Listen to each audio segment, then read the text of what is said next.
தான் வெற்றி பெற்றவுடன் சிறுமலையில் பட்டா பிரச்சினை நிவர்த்தி செய்யப்படும் என தமிழர் தேசம் கட்சி வேட்பாளர் கே செல்வகுமார் தெரிவித்துள்ளார்.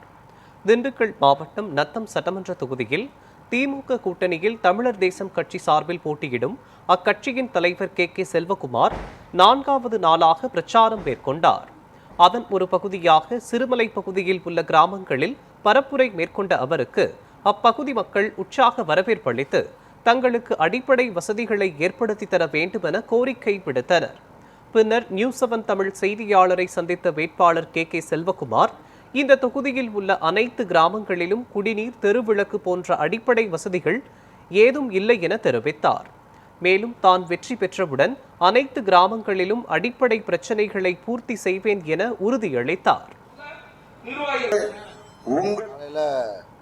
சிறுமலை பகுதிக்கு சென்றிருந்தோம். அங்கே பட்டா பிரச்சனை, இந்த மாதிரியான பிரச்சனைகள்லாம் இருக்குது. முதல்ல நான் வந்த உடனே எல்லா கிராமத்திலையும் அடிப்படை தேவைகளை நிச்சயமாக பூர்த்தி செய்வேன். அதன் பிறகுதான் இங்கே மாங்காய், புளியம்பழம் இதெல்லாம் அதெல்லாம் ஸ்டோரேஜ் பண்ணுறதுக்கான அத்துணை வேலைகளையுமே, அதாவது விவசாயிகள் பயன்பெறுகிற வகையில் முதலில் என்னுடைய திட்டங்கள் இருக்கும், அதை செயல்படுத்துவேன்.